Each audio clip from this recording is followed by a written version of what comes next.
السلام علیکم عزیز طالبات، امید ہے آپ لوگ خیریت سے ہوں گے اور اپنی آن لائن کلاسوں کو بہت اچھے طریقے سے سمجھ رہے ہوں گے، انجوائے کر رہے ہوں گے۔ میرا آپ کے ساتھ پہلا لیکچر ہے۔ اس سے پہلے میں مصباح آپ کو نثر اور پیپر بے پڑھا رہی تھی، میں آپ کو شاعری پڑھاؤں گی۔ یہ اکبر الہ آبادی کی نظم ہم آج پڑھ رہے ہیں۔ پہلے میں اس کو ایک بار پڑھ دیتی ہوں، اس کے بعد اس کی تشریح کروں گی۔ کتاب آپ لوگ دیکھ رہے ہیں، اس پہ بہت کچھ لکھا ہوا ہے۔ کلاس میں اس ایسی کتاب سے نہیں پڑھاتی، لیکن یہاں مجھے یہی میسر تھی، سو آپ لوگ بھی برداشت کریں۔ خدا سر سبز رکھے اس چمن کو مہرباں ہو کر، بہار آئی کھلے گل زیب صحن بوستاں ہو کر، انادل نے مچائی دھوم سرگرم فغاں ہو کر،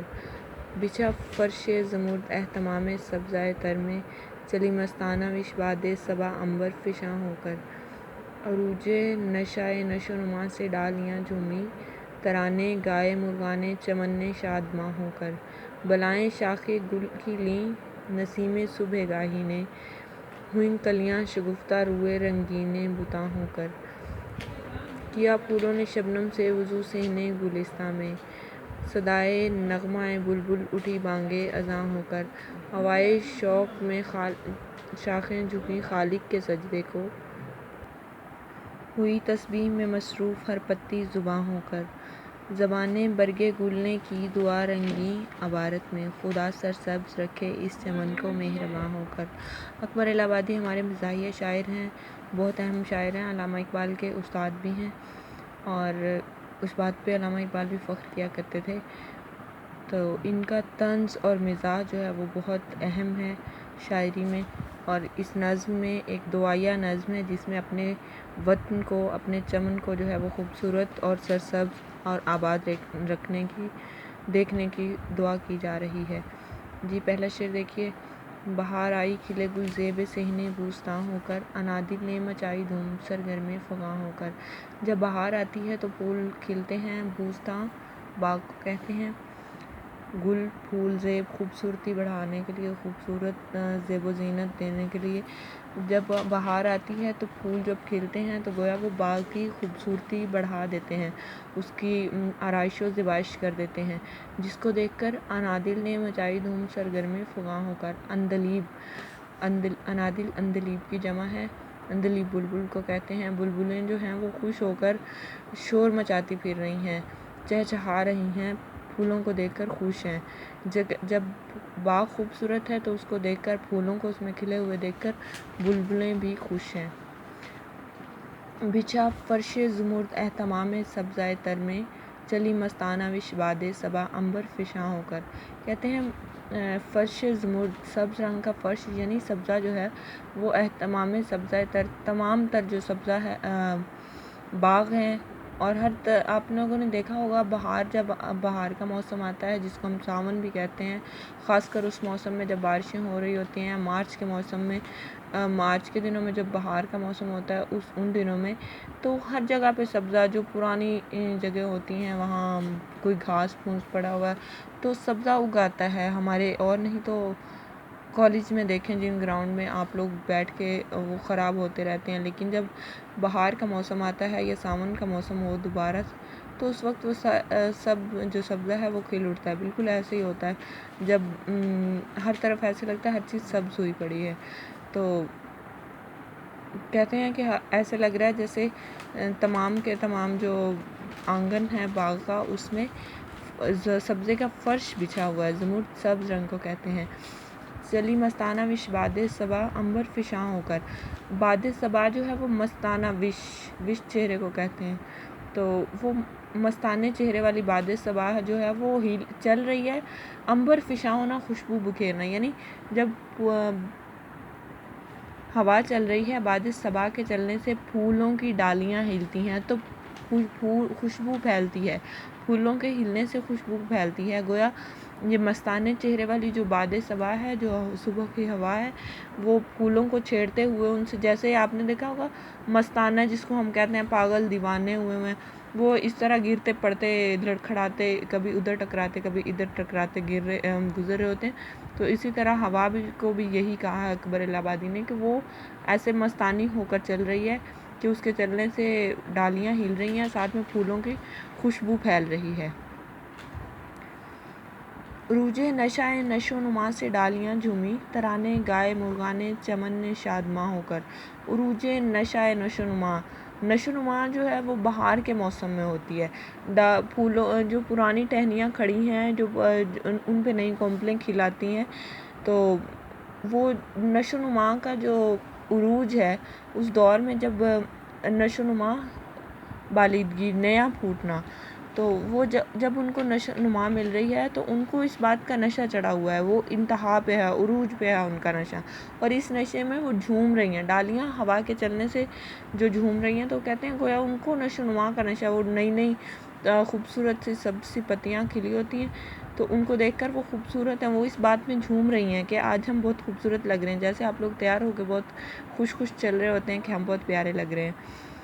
ترانے گائے مرغانے چمن نے شادماں ہو کر، اور جو باغ کے جو پرندے ہیں وہ بھی بہت خوش ہو کر ترانے گا رہے ہیں، چہچہا رہے ہیں۔ کوئل کسی طرف بول رہی ہے، کسی طرف باقی پرندے بول رہے ہیں، وہ خوش ہیں۔ مطلب جب سارا چمن خوبصورت ہے تو پرندے بھی اس بات پہ خوش ہیں، چہچہا رہے ہیں۔ بلائیں شاخ گل کی لیں نسیم صبح گاہی نے، ہوئیں کلیاں شگفتہ روئے رنگین بتاں ہو کر۔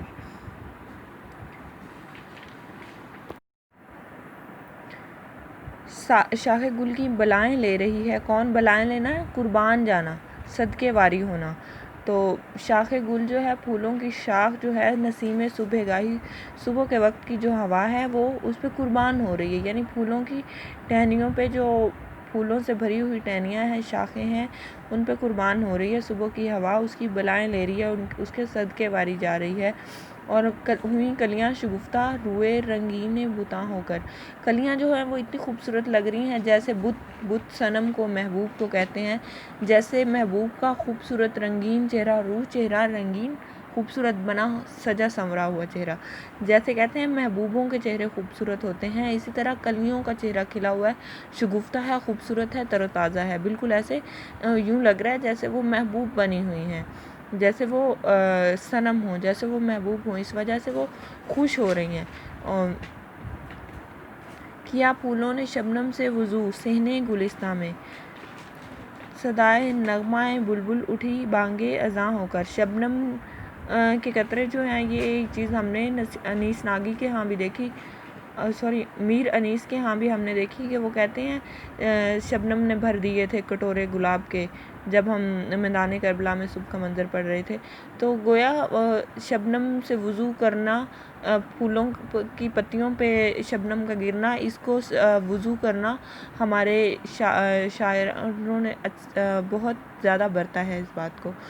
کہ، تو یہ اکبر الہ آبادی بھی یہی کہہ رہے ہیں کہ پھولوں نے گویا شبنم سے صبح کے وقت جیسے تمام مخلوقات اور انسان جو ہے وہ اللہ تعالیٰ کی عبادت کرنے کے لیے وضو کرتے ہیں، اسی طرح باغ کے جو پھول ہیں انہوں نے بھی وضو کیا ہے شبنم سے، شبنم کے قطروں سے انہوں نے وضو کیا ہے، گویا وہ اللہ تعالیٰ کی عبادت کرنا چاہتے ہیں، اور اس کے لیے صدائے نغمہ بلبل اٹھی بانگے اذاں ہو کر، بلبل کی آواز جو ہے، بلبل کے نغمے کی آواز جو ہے وہ بالکل ایسے لگ رہی ہے گویا اذان ہو رہی ہے وہاں، تاکہ تمام جو گلشن ہے، تمام جو باغ ہے، اس میں پھول، پرندے اور ہر چیز جو موجود ہے وہ اللہ تعالیٰ کی عبادت کر سکیں۔ ہوائے شوق میں شاخیں جھکی خالق کے سجدے کو، ہوئی تسبیح میں مصروف ہر پتی زباں ہو کر۔ ہوائے شوق، ہوا کہتے ہیں ہرس، لالچ، جو ہے وہ کسی چیز کا شوق ہونا، شوق کی انتہا، یعنی عشق کی انتہا، محبت کی انتہا جو ہے شوق، عشق کو بھی کیا، عشق کو شوق کہا جاتا ہے، یہ بات ہمیں علامہ اقبال کے ہاں بھی نظر آتی ہے۔ شوق کی جو بڑی منزل ہے، جو شوق کی انتہا ہے، اس کو ہم عشق کہتے ہیں، اور ہرس کا جو بہت خوبصورت جو ہے وہ رخ، اس کو ہم ہوا کہتے ہیں کہ اس کی ہوا بہت، تو ہوائے شوق یعنی کہ اللہ تعالیٰ کے ہاں جھکنے کا، اللہ تعالیٰ کی عبادت کرنے کا ان میں شوق اتنا ہے، ان کو ہرس، ان کو لالچ ہے، ان کو طمع ہے کہ ہم اللہ تعالیٰ کی عبادت کریں، وہ خالق کے سجدے کے لیے جب ٹہنیاں نیچے جھکتی ہیں، جب درخت نیچے جھکتے ہیں، تو ان کا یہ انداز ہوتا ہے گویا وہ اللہ کے سامنے سجدہ کر رہے ہیں۔ ہوئی تسبیح میں مصروف ہر پتی زباں ہو کر، پتیاں جو ہیں، پتی کی آپ لوگوں نے نوک دیکھی ہوگی، وہ یوں لگتا ہے جیسے انسان کی زبان ہوتی ہے. تو نازکی اس کے لب کی کیا کہیے پنکھڑی گلاب کی سی ہے. تو وہ اس میں بھی یہی پتیوں کا جو ان کی بناوٹ ایسی ہوتی ہے ہونٹوں کے جیسی، یا پھر ان کی نوک جو ہے وہ ایسی لگتی ہے جیسے زبان کی نوک ہے. تو کہتے ہیں گویا تسبیح میں یہ انہوں نے اس کی مناسبت سے بھی اس کو زبان سے مناسبت دی، اور دوسرا یہ کہ وہ دعا کرنے کے لیے زبان بنی ہوئی ہیں. جب وضو بھی ہو گیا ہے، اذان بھی ہو گئی ہے، اور اللہ کے حضور سجدہ بھی ہو گیا ہے، تو اب کیا دعا رہ گئی ہے. تو اب پتیاں جو ہیں وہ اللہ تعالیٰ کے ہاں دعا کرنے کے لیے اٹھی ہوئی ہیں. کیا دعا کرنا چاہتی ہیں؟ زبانیں برگے گلنے کی دعا رنگین عبارت میں، خدا سرسبز رکھے اس چمن کو مہرباں ہو کر. زبانیں برگے گل کی جو پتی ہے، برگ پتی کو بھی کہتے ہیں. صد برگ پروین شاکر کی کتاب ہے 100 پتیاں، یعنی کہ اس کا مطلب ہے. تو رنگین پھول چونکہ رنگین ہوتا ہے، دونوں طرح سے اس کا ہم لے سکتے ہیں. رنگین عبارت پھولوں کی پتیوں کے رنگ کی وجہ سے اس کو رنگین عبارت، یعنی کہ خوبصورت ترین تحریر میں اس نے لکھا ہے. اللہ تعالیٰ کے سامنے جو ہیں وہ پھولوں کی پتیاں، انہوں نے بہت خوبصورت دعا کی. کیا دعا کی ہے؟ خدا سرسبز رکھے اس چمن کو مہرباں ہو کر. اللہ تعالیٰ ہمارے اس چمن کو بہت مہربان ہو کر سرسبز و شاداب اور آباد رکھے. اللہ حافظ.